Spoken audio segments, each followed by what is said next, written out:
My name is EliJah Kurtz. I am presenting Entering Permit Required Confined Spaces and Exiting with Your Life for OSH 300 Final Project.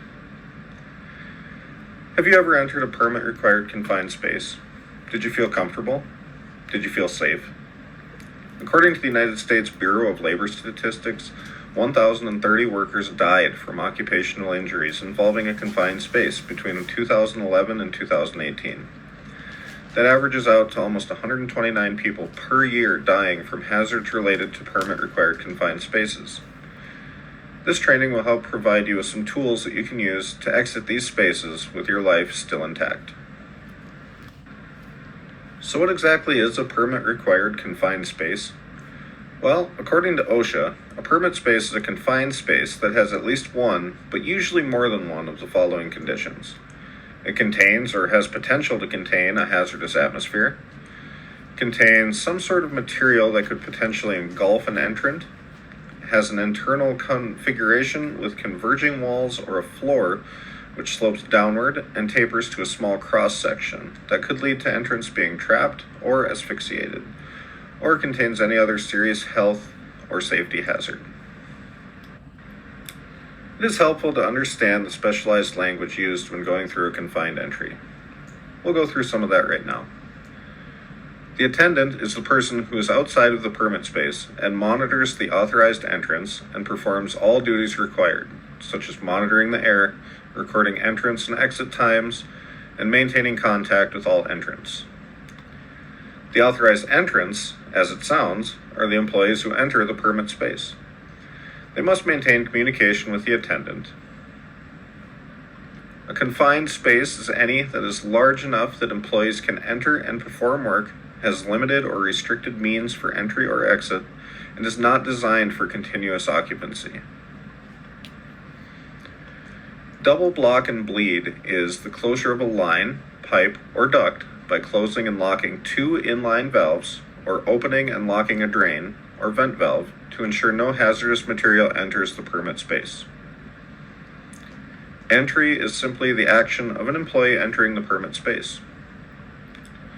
The entry supervisor is responsible for determining acceptable entry conditions, authorizing and overseeing entry, and terminating entry in the case of unacceptable entry conditions.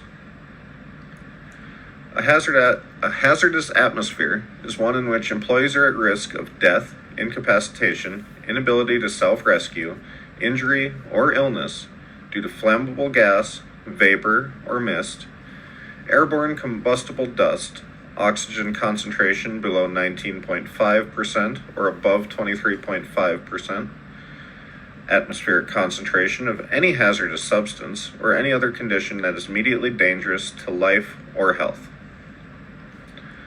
Isolation is the process by which a permit space is completely removed from service and protected against the release of energy and materials into the space.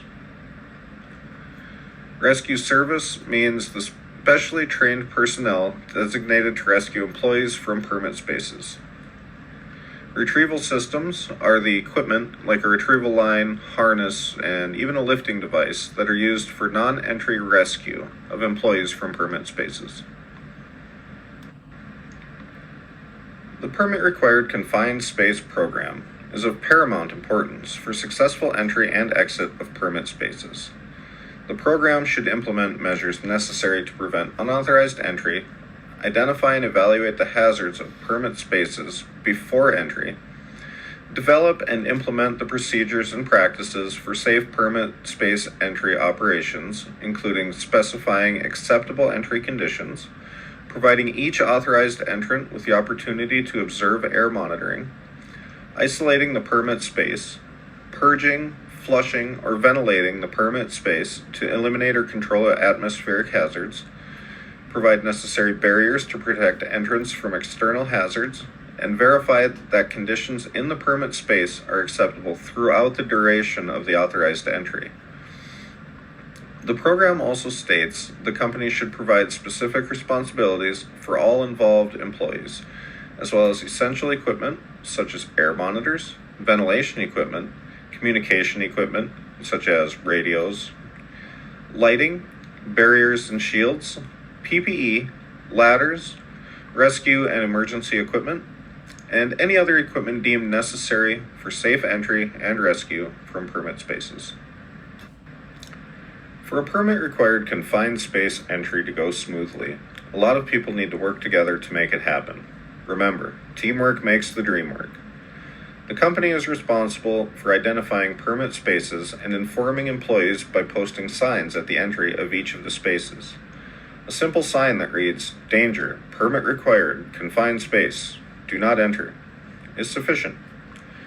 If entry is to be done by employees, then the company is required to implement a written permit space program that complies with OSHA regulations, and the program must be available for inspection by employees.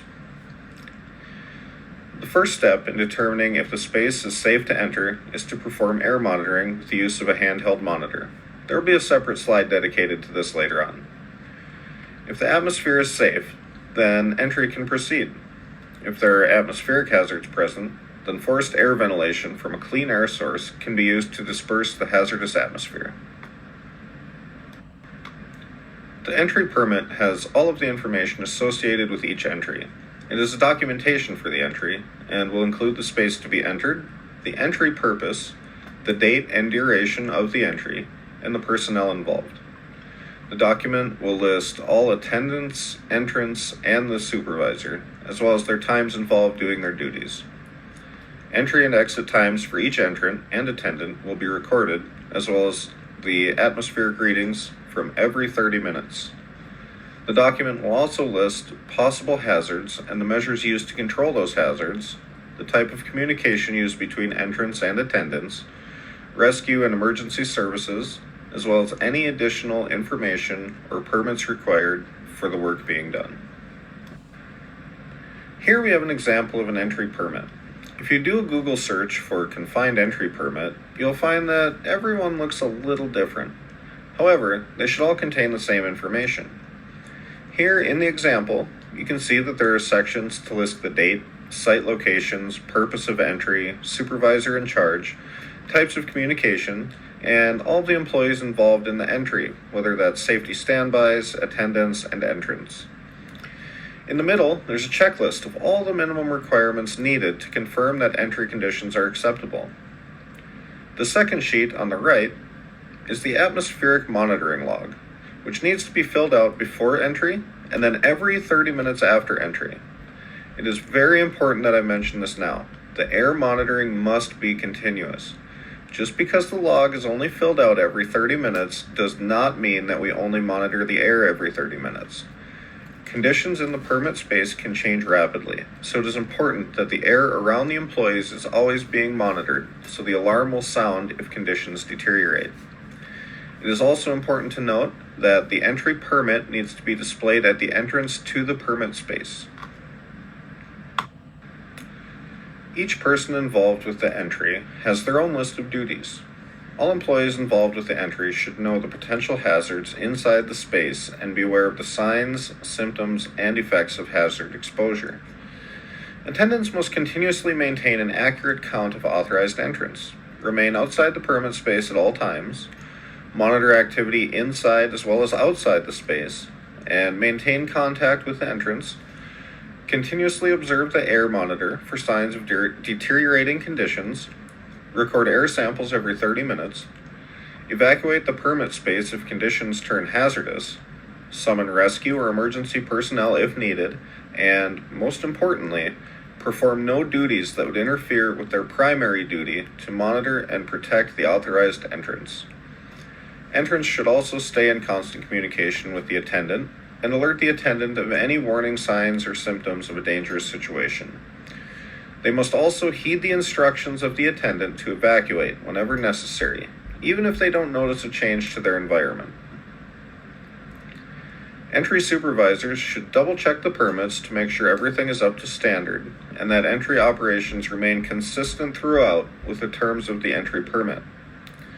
Supervisors should terminate entry when necessary, verify that rescue services are available and that the means for summoning them are operable, and, if needed, remove unauthorized individuals from the area during entry. The picture here is showing the type of air monitor that I am most familiar with, It's the one we use at the local sugar beet factory where I work. The market is full of different types of air monitors, but this one has a wide variety of gases that it can test for. When you start air monitoring, it is not sufficient to just drop the monitor in the tank and record the readings. As you'll see in the video on the next slide, you must monitor the gas at different levels of height. The reason for this is called stratification, or the fact that some gases have different weights than air. This means that gases that are lighter than air will be in the top of the tank, gases that are heavier than air will be trapped at the bottom of the tank, and there might even be some gases that weigh the same as air, and that means they can be suspended in the middle of the tank. Monitoring is not just for pre-entry, however. As stated before, the air should be continuously monitored during entry to ensure that the atmosphere stays hazard-free. The reason behind this is that while workers are inside cleaning or working, their work could cause gases to be released and change the atmospheric environment in a hurry.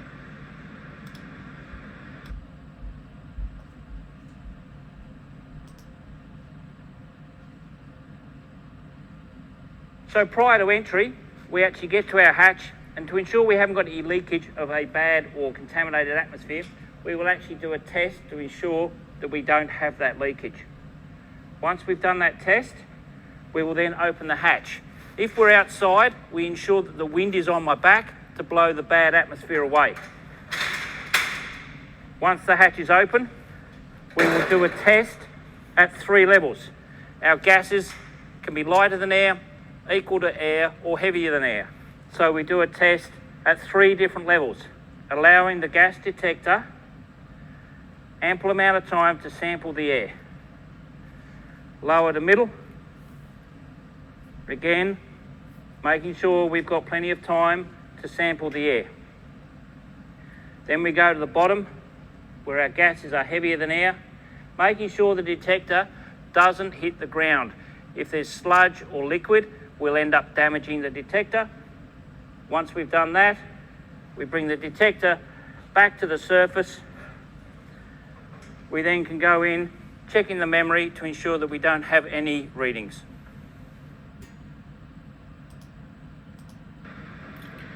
I wanted to go over some frequently asked questions that I've observed in my time working with confined spaces. The first question is, what do I do if I'm an attendant and I need to take a break to use the restroom? The answer is simple. If you cannot get a hold of someone to come fill in as attendant for you, you need to evacuate the permit space. Under no circumstances should anybody ever be left at a permit space without an attendant. This would provide a good opportunity for the entrants to take a break of their own and cool down, get some water, and rather than just working and hoping for the best. The second question, how do I know when to evacuate the permit space? This one is pretty straightforward. If the monitor starts beeping and warning of a hazardous atmosphere, pull the entrance out immediately. There also might be times where there's environmental changes inside the permit space or even outside of the permit space. Then the entrance need to be pulled out. One specific example of an environmental change outside of the tank is if there was a crane pit going overhead and the area had to be taped off. This would require the attendants and entrance to be relocated temporarily and the entry to be suspended. The third question I hear a lot, how can I ensure that the monitor is calibrated properly? At the factory where I work, it is the safety department's responsibility to train employees on how to bump test the equipment. But if employees aren't confident in their ability to test and calibrate the machines, they're able to return it to the safety department so that somebody with more knowledge can verify it. We have a lot of problems with employee turnover at my place of employment, so this is quite frequent that the safety department gets called in to double check and calibrate the machines. It's always better to be overly cautious and make 100% sure that the monitors are working properly. The final question, who should I ask if I have any questions regarding the confined entry process? If there are any doubts about the entry process, whether it's atmospheric hazards, job duties, or even about the proper PPE to use, a good place to start would be with your job foreman, your direct supervisor, or the safety department. All these people should be well versed enough to help answer any specific questions you might have. In conclusion, following all the proper steps and procedures will make permit-required confined entries a safe and successful operation. When everybody works together toward a common goal, it instills a sense of safety and comfort in the involved employees. By following all of the proper procedures for entry, employees will be able to safely return home at the end of their shift. Obviously, this training wasn't able to cover every single sentence out of the OSHA General Industry Regulations and Standards book, but by covering the most important aspects of permit-required confined entry, you should now have a pretty good base to build your knowledge on.